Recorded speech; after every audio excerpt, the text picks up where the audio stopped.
गुलबर्गा शहर की suburban police ने एक चौंकाने वाला मामला सामने लाया है। कल्लेहंगरगा गांव की 17 साल की मंजुला की हत्या के आरोप में उसके पिता को गिरफ्तार किया गया है। पुलिस का कहना है कि गिरफ्तारी के बाद पिता ने अपनी बेटी की हत्या करने की बात मान ली है। जांच में पता चला कि यह हत्या जमीन के झगड़े और घरेलू विवाद की वजह से हुई थी। पिता ने पहले इसे आत्महत्या दिखाने की कोशिश की, बेटी से एक चिट्ठी लिखवाई और फिर उसे फांसी पर लटका दिया। लेकिन पुलिस की जांच में साफ हो गया कि यह आत्महत्या नहीं बल्कि हत्या थी। यह घटना सिर्फ गुलबर्गा ही नहीं, पूरे इलाके को हिला देने वाली है। ನಮಸ್ಕಾರ. ಮೊನ್ನೆ ರಾತ್ರಿ ಕಲಬುರಗಿ ನಗರದ ಸಬರ್ಬನ್ ಪೊಲೀಸ್ ಸ್ಟೇಷನ್ ಲಿಮಿಟ್ಸಲ್ಲಿ ಬರುವ ಕಲ್ಲಹಂಗರ್ಗ ಗ್ರಾಮದಲ್ಲಿ ಒಂದು ಕೊಲೆ ಪ್ರಕರಣ ವರದಿಯಾಗಿರುತ್ತೆ. ಅದರಲ್ಲಿ ಪ್ರಾಥಮಿಕವಾಗಿ ನಮ್ಮ 112ಗೆ ಬಂದಿರೋ ಮಾಹಿತಿಯ ಪ್ರಕಾರ 17 ವರ್ಷದ ಯುವತಿ ಹ್ಯಾಂಗಿಂಗ್ ಮುಖಾಂತರ ಸೂಸೈಡ್ ಆಗಿದೆ ಅಂತ ಹೇಳ್ತಾರೆ. ಅಲ್ಲಿ ಹೋಗಿ ಸ್ಥಳ ಪರಿಶೀಲನೆ ಮಾಡಿದಾಗ ಏನು ಮೃತರಾಗಿದ್ದಾರೆ ಅವರಿಗೆ ಫಿಸಿಕಲಿ ಚಾಲೆಂಜ್ಡ್ ಹುಡುಗಿಯಾಗಿರ್ತಾಳೆ ಮತ್ತು ಪ್ಯಾರಲೈಸಿಸ್ಲಿಂದ ಸಫರ್ ಆಗಿರ್ತಾರೆ. ಏನು ಸೀನ್ ಆಫ್ ಕ್ರೈಮ್ ಇದೆ ಅದು ಒಂಥರ ಸ್ಟೇಜ್ಡ್ ಸೀನ್ ಆಫ್ ಕ್ರೈಮ್ ಅಂತೀವಿ, ಅಂದರೆ ಸಸ್ಪಿಷಿಯಸ್ ಸೀನ್ ಆಫ್ ಕ್ರೈಮ್ ಆಗಿರುತ್ತೆ. ಹಾಗಾಗಿ ಅಲ್ಲಿ ಸ್ಥಳೀಯ ಮಾಹಿತಿಯನ್ನು ಕಲೆ ಹಾಕ್ತೀವಿ ಮತ್ತು ತಕ್ಷಣ ನಮ್ಮ ಫಿಂಗರ್ ಪ್ರಿಂಟ್ ಫೋರೆನ್ಸಿಕ್ ಟೀಮ್ ಕೂಡ ಅಲ್ಲಿ ಸ್ಥಳಕ್ಕೆ ಕಳುಹಿಸಿ ಪರಿಶೀಲನೆ ಮಾಡಿಸ್ತೀವಿ. ಏನು ಮೃತರಾಗಿದ್ದಾರೆ, ಮೃತರ ತಾಯಿ ದೂರನ್ನು ನೀಡಿದ್ದಾರೆ. ದೂರಲ್ಲಿ ಏನು ಉಲ್ಲೇಖ ಮಾಡಿದ್ದಾರೆ ಅಂತಂದರೆ, ಆ ಸೀನ್ ಆಫ್ ಕ್ರೈಮಲ್ಲಿ ಒಂದು ಡೆತ್ ನೋಟ್ ಇರುತ್ತೆ ಮತ್ತು ಇವರೇನು ಮೃತರಾಗಿದ್ದಾರೆ ಆ ಕುಟುಂಬಕ್ಕೆ ಪಕ್ಕದ ಜಮೀನಿನವ್ರ ಜೊತೆ ಸುಮಾರು ವರ್ಷಗಳಿಂದ ವಾಗ್ವಾದ ಇದೆ. ಅವರು ಹೊಲಕ್ಕೆ ಹೋಗಲಿಕ್ಕೆ ದಾರಿ ಬಿಡ್ತಾ ಇಲ್ಲ. ಸೊ ಅವರೇ ಏನಾದರೂ ಮಾಡಿರ್ಬೋದು ಅಂತಂದು ಅವರು ಕೊಲೆ ಪ್ರಕರಣ ದೂರನ್ನು ನೀಡಿರ್ತಾರೆ. ಆಮೇಲೆ ನಾವೆಲ್ಲ ಸ್ಥಳ ಪರಿಶೀಲನೆ ಮಾಡಿ ಯಾರ ಮೇಲೆ ಅನುಮಾನ ಇದೆ ಅಂತ ಅವ್ರು ಹೇಳಿದ್ರು. ಅವ್ರ ಬಗ್ಗೆನೂ ಕೂಡ ಸ್ಥಳೀಯ ACP ಸಬರ್ಬನ್ ಅವರು ಮತ್ತು ಇನ್ಸ್ಪೆಕ್ಟರ್ ಸಬರ್ಬನ್ ಮತ್ತು ಅವರ ಟೀಮ್ ಎಲ್ಲ ಆಯಾಮಗಳಲ್ಲಿ ಮಾಹಿತಿಯನ್ನು ಕಲೆ ಹಾಕ್ತಾರೆ. ಮತ್ತು ತನಿಖೆಯಿಂದ ತಿಳಿದು ಬಂದಿರೋ ಪ್ರಕಾರ ಏನು ಮೃತಳ ತಂದೆ ಇದ್ದಾರೆ, ಮೃತಳ ತಂದೆನೇ ಈ ಒಂದು ಕೊಲೆ ಮಾಡಿರೋದು ಬೆಳಕಿಗೆ ಬರುತ್ತೆ. ಮೃತಳ ತಂದೆ ಹೆಸರು ಗುಂಡೇರಾಯ್ ಅಂತ, ತಂದೆ ಚಂದ್ರಶಾ, ಸುಮಾರು 42 ವರ್ಷ. ಅವರು ಅಗ್ರಿಕಲ್ಚರ್ ಮಾಡ್ತಾರೆ. ಅವ್ರಿಗೂ ಕೂಡ ಲೆಫ್ಟ್ ಲೆಗ್ ಫಿಸಿಕಲಿ ಚಾಲೆಂಜ್ಡ್ ಇದ್ದಾರೆ. ಅವರು ಚಿಕ್ಕ ವಯಸ್ಸಲ್ಲಿಯೇ ಸ್ಕೂಲಲ್ಲಿ ಬಿದ್ದು ಅದನ್ನು ಗಾಯ ಆಗಿದೆ. ಈ ಅವರ ವಿಚಾರಣೆಯಿಂದ ತಿಳಿದು ಬಂದಿದ್ದೇನೆಂತಂದರೆ, ಏನು ಈಗ ಸುಮಾರು ವರ್ಷಗಳಿಂದ ಈ ಜಮೀನಿನ ವಿವಾದ ನಡೀತಾ ಇದೆ, ಅದಕ್ಕೆ ಒಂದು ತಾರ್ಕಿಕ ಅಂತ್ಯ ಹಾಡಲಿಕ್ಕೆ ಒಂದು ಏನು ಫಿಸಿಕಲಿ ಚಾಲೆಂಜಿನ ಮಗಳಿದ್ದಾಳೆ, ಅವಳನ್ನು ಬಳಸ್ಕೊಳ್ಳಲಿಕ್ಕೆ ಟ್ರೈ ಮಾಡ್ತಾರೆ. ಡೆತ್ ನೋಟ್ ಬರೆದಿದ್ದು ಕೂಡ ತಂದೆನೇ. ಅದರಲ್ಲಿ ಕೆಲವು ಬ್ರೋಕನ್ ಸೆಂಟೆನ್ಸಸ್ ಮುಖಾಂತರ ಡೆತ್ ನೋಟ್ ಬರೆದಿದ್ದಾರೆ ಮತ್ತು ಆಮೇಲೆ ಅದರಲ್ಲಿ ಸೈನ್ ಮಾತ್ರ ವಿಕ್ಟಿಮ್ ಏನು ಮೃತಳಾಗಿದ್ದಾಳೆ ಅವಳು ಸೈನ್ ತೊಗೊಂಡಿದ್ದಾರೆ.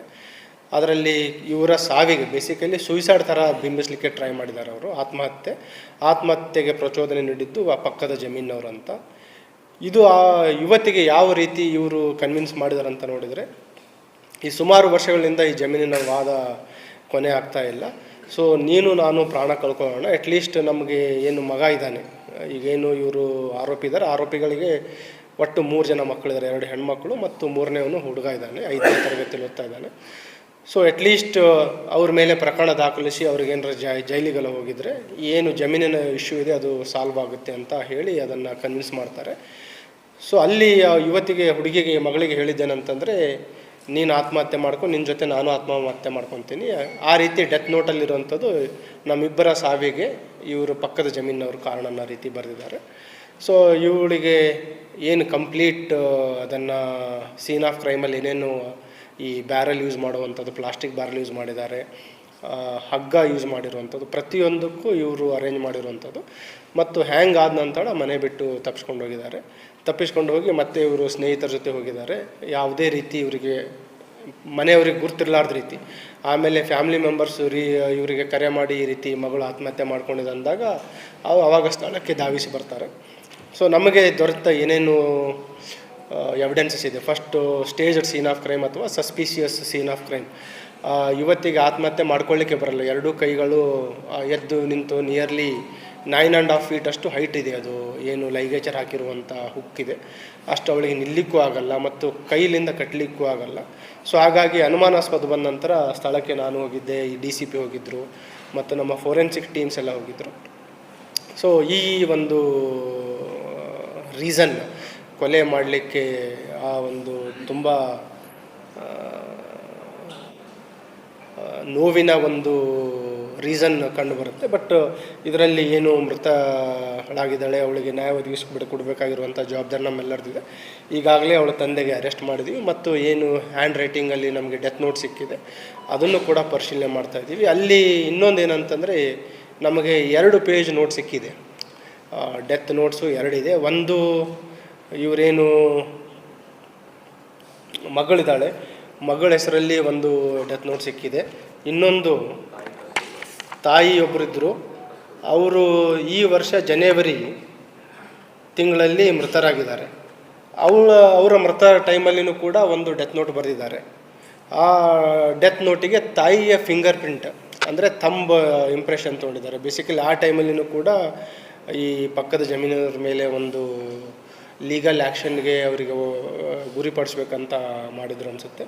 ಸೊ ಈಗಾಗಲೇ ಅವುಗಳನ್ನೆಲ್ಲ ನಾವೆಲ್ಲ ವೈಜ್ಞಾನಿಕವಾಗಿ ಮತ್ತು ಟೆಕ್ನಿಕಲಿ ತಾಂತ್ರಿಕವಾಗಿ ಏನು ತನಿಖೆ ಮಾಡೋಕ್ಕೆ ಅದೆಲ್ಲ ಮಾಡ್ತಾಯಿದ್ದೀವಿ. ಈಗ ವಿತಿನ್ 24 hours ಏನು ನೈಜತೆ ಏನಿದೆ, ಏನು ಅಬೇಟ್ಮೆಂಟ್ ಟು ಸುಯಿಸೈಡ್ ಅಂತ ಅವರು ಪ್ರತಿಬಿಂಬಿಸ್ತಾ ಇದ್ದರು, ಅದು ಅಬೇಟ್ಮೆಂಟ್ ಟು ಸುಯಿಸೈಡ್ ಅಲ್ಲ, ಅದು ಒಂದು ಪ್ಲ್ಯಾಂಡ್ ಮರ್ಡರ್ ಥರ ಬಂದಿರೋದ್ರಿಂದ ಈಗಾಗಲೇ ಮೃತಳ ತಂದೆಗೆ ಅರೆಸ್ಟ್ ಮಾಡ್ತಾ ಇದ್ದಾರೆ ಮತ್ತು ಅವರನ್ನು ಪೊಲೀಸ್ ಕಸ್ಟಡಿ ತೆಗೆದುಕೊಂಡು ಹೆಚ್ಚಿನ ಒಂದು ವಿಚಾರಣೆಯನ್ನು ಕೂಡ ಮಾಡೋರಿದ್ದಾರೆ.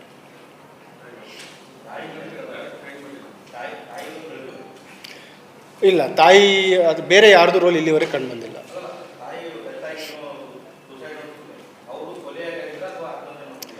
ಅವ್ರದ್ದು ವಯಸ್ಸಹಜ ಸಾವಾಗಿದೆ.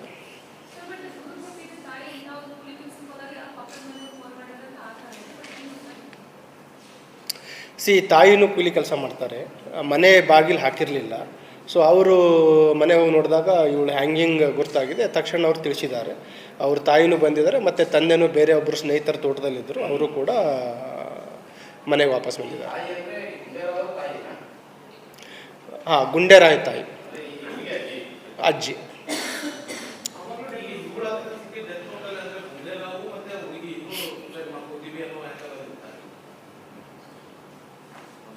ಆ ರೀತಿ ಕನ್ವಿನ್ಸ್ ಮಾಡಿದ್ದಾರೆ ಮಗಳಿಗೆ.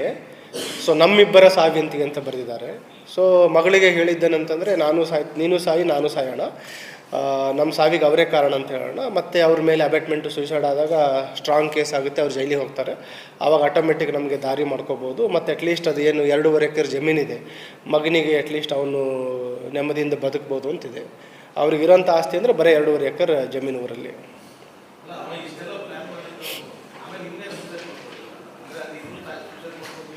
ಬೇಸಿಕಲಿ ಪ್ಲ್ಯಾನ್ ಅಂದರೆ ಮಗಳಿಗೆ ಮಾತ್ರ ಮಾಡಿಸ್ಬೇಕು ಅಂತಿರೋದು.